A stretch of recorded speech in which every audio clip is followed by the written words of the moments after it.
Assalamualaikum warahmatullahi wabarakatuh. Halo teman-teman semua.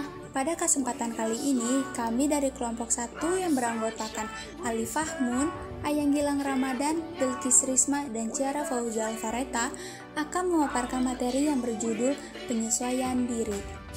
Yuk langsung aja kita mulai masuk pada pembahasannya. Selamat menyimak teman-teman. Apa sih penyesuaian diri itu? Jadi, penyesuaian itu sama dengan beradaptasi, yang artinya dapat mempertahankan eksistensinya, memperoleh kesejahteraan jasmani dan rohani, serta mendapatkan relasi yang meluaskan dengan kehidupan sosialnya. Penyesuaian juga dapat diartikan dengan penguasaan, kematangan dan emosional. Yang dimaksud adalah memiliki respon emosional yang tepat di tiap situasi. Penyesuaian diri juga bisa diartikan sebagai suatu proses alamiah dan dinamis yang bertujuan mengubah perilaku individu agar terjadi hubungan yang lebih sesuai dengan kondisi lingkungan. Beberapa ahli mengartikan mengenai dua kata penyesuaian diri. Yang pertama adalah menurut Snyder's. Menurutnya, penyesuaian diri merupakan proses dinamis yang bertujuan untuk mengubah perilaku individu agar terjadi hubungan yang sesuai antara diri individu dengan lingkungannya.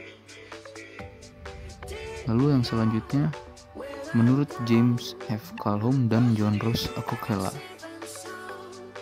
penyesuaian diri adalah interaksi individu yang kontinu dengan diri individu itu sendiri, dan dengan diri orang lain, dan juga dengan dunia individu. Lalu yang selanjutnya ada menurut Ali dan Asrori.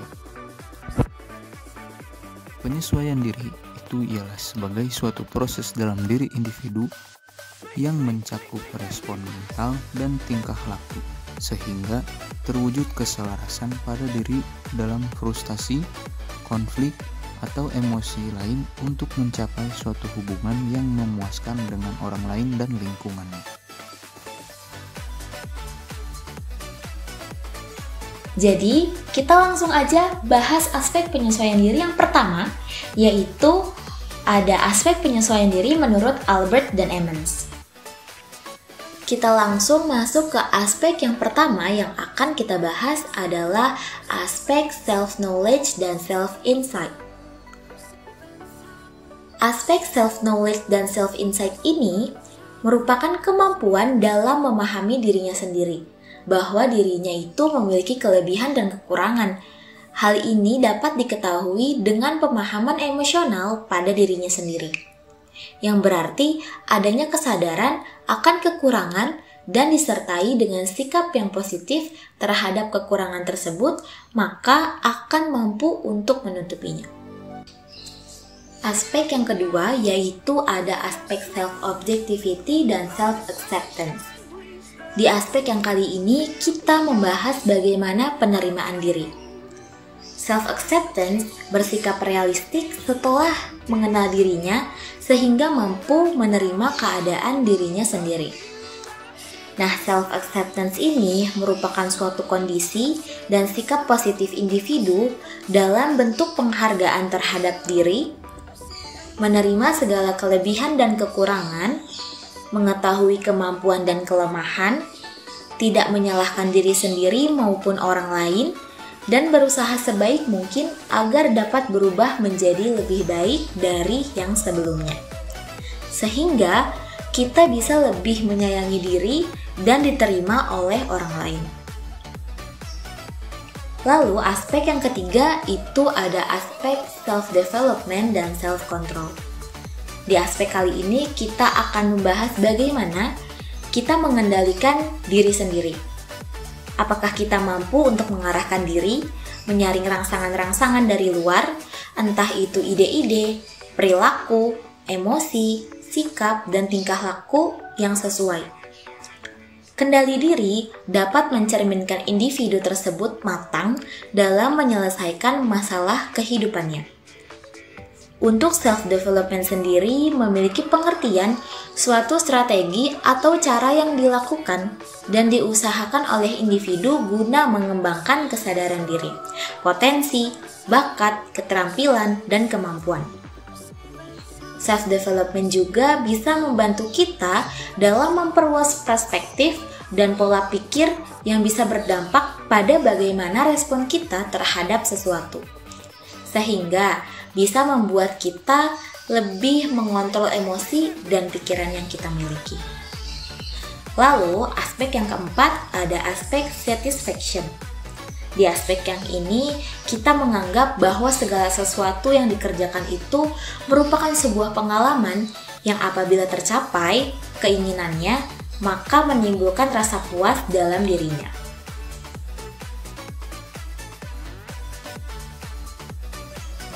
Selanjutnya ada aspek-aspek penyesuaian diri menurut Sneijder. Nah, Sneijder ini sendiri itu membagi aspek-aspek penyesuaian diri ke dalam 5 bagian. Aspek yang pertama yaitu ada pengakuan, lalu yang kedua ada partisipasi, yang ketiga ada persetujuan sosial, yang keempat ada altruisme, dan yang kelima ada kesesuaian. Untuk aspek yang pertama yaitu pengakuan. Pengakuan adalah menghormati dan menerima hak-hak orang lain. Dalam hal ini, individu harus mampu menerima hak orang lain yang berbeda dengan dirinya untuk menghindari terjadinya konflik sosial. Aspek yang kedua ada partisipasi. Partisipasi adalah melibatkan diri dalam berelasi. Setiap individu harus dapat mengembangkan dan memelihara sebuah hubungan persahabatan. Individu yang tidak mampu membangun relasi dengan orang lain dan lebih menutup diri akan menghasilkan penyesuaian diri yang buruk. Aspek yang ketiga itu ada persetujuan sosial. Persetujuan sosial adalah minat dan simpati terhadap kesejahteraan orang lain, di mana individu dapat peka dengan masalah dan kesulitan orang lain di sekelilingnya serta bersedia memberikan bantuan untuk meringankan masalah mereka. Aspek yang keempat yaitu ada altruisme. Altruisme adalah memiliki sifat rendah hati dan tidak egois. Di sini, individu harus mengembangkan rasa saling membantu dan mementingkan orang lain yang merupakan nilai dari penyesuaian moral yang baik. Lalu, aspek yang terakhir ada kesesuaian. Kesesuaian adalah menghormati dan mentaati nilai-nilai integritas hukum, tradisi, dan kebiasaan. Individu harus memiliki kesadaran penuh untuk mematuhi dan menghormati peraturan serta tradisi yang berlaku di lingkungan tempat tinggalnya agar dapat diterima dengan baik.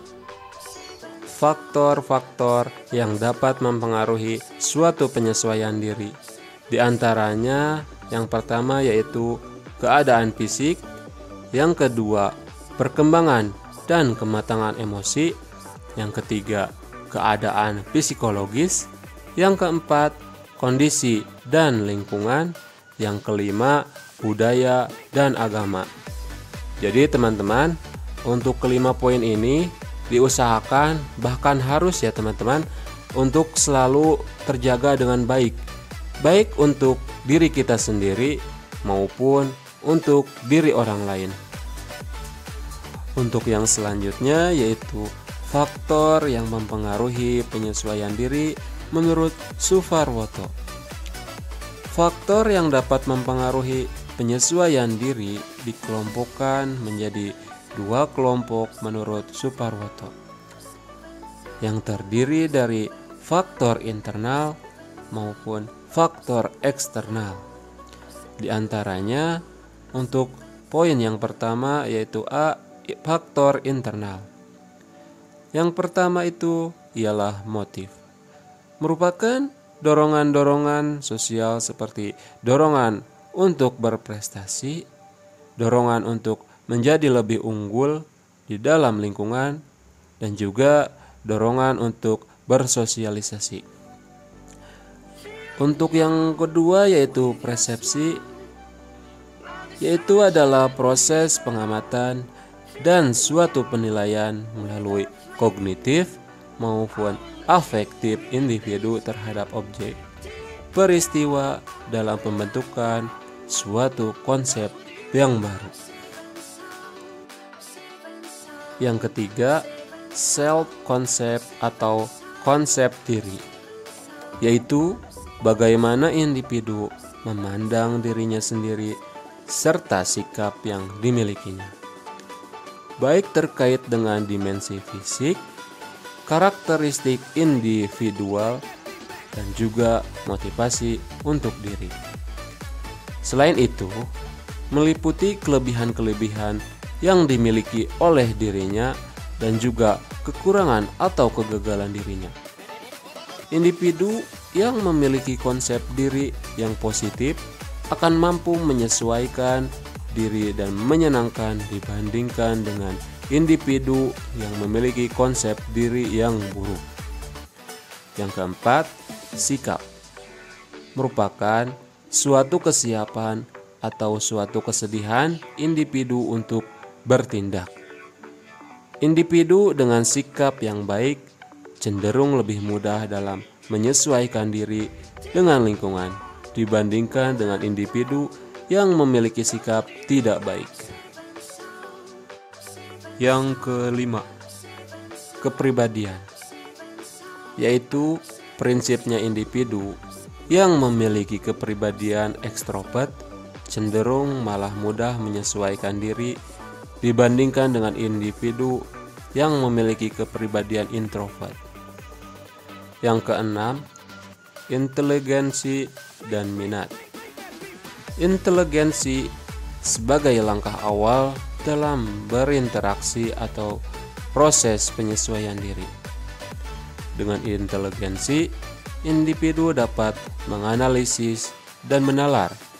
Selain itu, dengan adanya minat terhadap sesuatu yang membantu akan mempercepat proses penyesuaian diri individu. Untuk poin B, yaitu faktor eksternal. Yang pertama yaitu keluarga. Keluarga merupakan pintu awal individu dalam belajar berinteraksi dengan individu yang lainnya. Pada dasarnya, pola asuh akan menentukan kemampuan penyesuaian diri individu. Keluarga yang menganut pola asuh demokrasi akan memberikan suatu kesempatan yang lebih kepada individu untuk berproses dalam penyesuaian diri secara lebih baik tentunya. Yang kedua yaitu kondisi sekolah. Sekolah dengan lingkungan kondusif akan sangat mendukung individu agar dapat bertindak dalam proses penyesuaian diri dengan lingkungannya secara selaras. Yang ketiga, kelompok sebaya. Kelompok sebaya akan mempengaruhi proses penyesuaian diri individu. Kelompok sebaya dapat menjadi sarana yang baik dalam proses penyesuaian diri.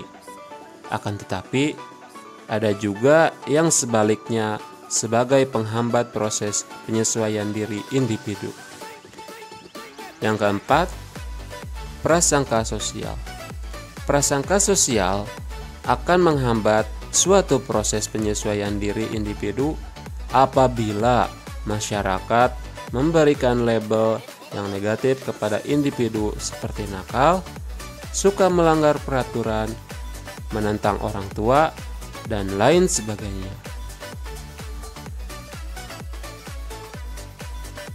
Baik teman-teman, untuk pembahasan selanjutnya kita masuk pada karakteristik penyesuaian diri. Jadi, seseorang bisa dikatakan berhasil dalam menyesuaikan dirinya ketika ia memiliki karakteristik sebagai berikut.